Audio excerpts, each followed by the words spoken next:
If you're a boxing fan and never want to miss a fight, Boxing Showtimes is the app you need. This is a professional boxing schedule in your pocket that keeps you up to date on what's going on in the world of boxing. Download now. Alright, late last night we got some further news on Tyson Fury versus Oleksandr Usyk from Mike Coppinger. Now remember, Mike Coppinger is the one who originally broke the news story that both these guys had signed to fight. That was back in, early October, late September, thereabouts. So he has revealed this last night. He says Tyson Fury and Oleksandr Usyk will fight for the undisputed heavyweight championship of the world in Riyadh, Saudi Arabia. That's what his sources have told ESPN. However, it will not be on December the 23rd. Okay, so the date that was being talked about so much, it will not happen on December the 23rd. It will actually happen sometime early in February.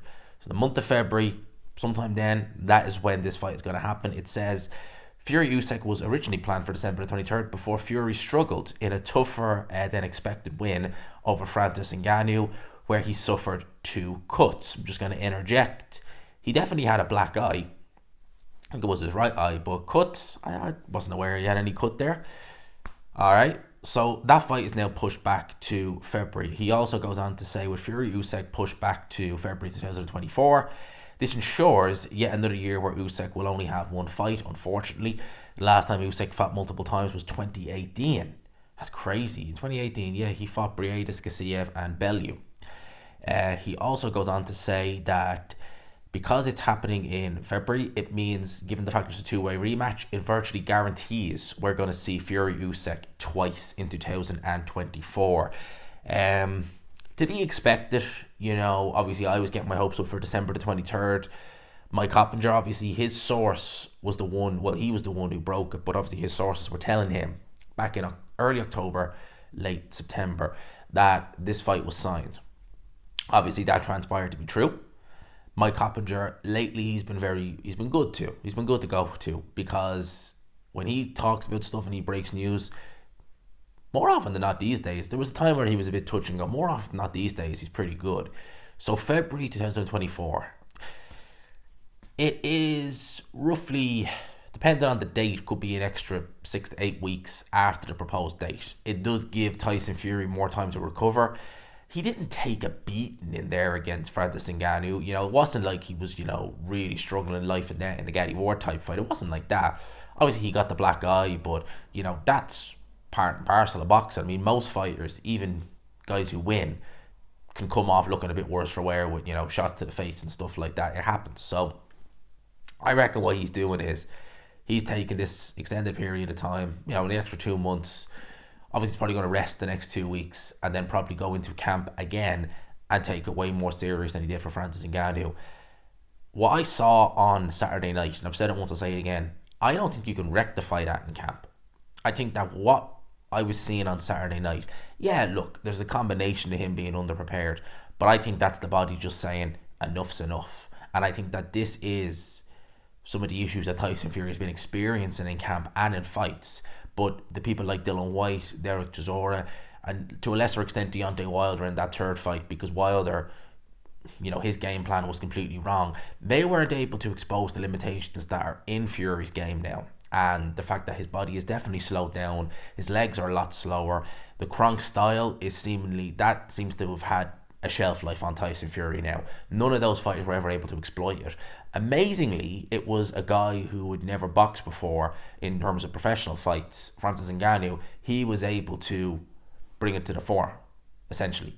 So I don't know if you're going to be able to fix that. Do I think he can look better against Usyk than he did against Ngannou? Yeah, I do. But enough to win? I mean, honestly, like what I saw that night, what I saw Saturday night, that really, I don't know how you fix that. I don't know how if your body is just not where it needs to be, and the years of abuse you've given it, between the alcohol, between the old, how you doing, the overindulging, ballooning up in weight and then taking it off again, I don't see how you fix that. I don't see how you can have one camp turn all that around to get the body to work again. I just don't see it. So based off of what I seen Saturday night, I think me and many others would have Usyk as heavy favourite. And I think based off that performance, there is a list of heavyweights in the top 10 to 15 that you'd be looking at thinking, give them a very good chance over Fury. At least that version of Fury who turns up. And given the fact that people like Alan Babbage, who've been in camp with Tyson Fury, have said, I'm paraphrasing here, but they would pick Joe Joyce to beat him because Fury is just riddled with injuries. From what I seen Saturday night, that's leading me to believe that he's telling the truth. And bear in mind, Babbage, I think he can say what he wants about I'm a heavyweight, but he knows he's not really a contender for Fury. So, and look, he's not really a contender for Joe Joyce. So him saying that, that's coming from first-hand experience of being in camp and seeing what he's seen. So yeah, I think that you can push that fight back to February, but I can imagine that it's not going to make much of a difference. In terms of the two-way rematch, they're going to get well paid for the first one. If Fury does take an L against Oleksandr Usyk, would he and depending on how he looks and the manner of the L, would he really run it back? I think that Fury, if he lost to Oleksandr Usyk and he got well paid by the Saudis, he'd probably just sail off into the sunset.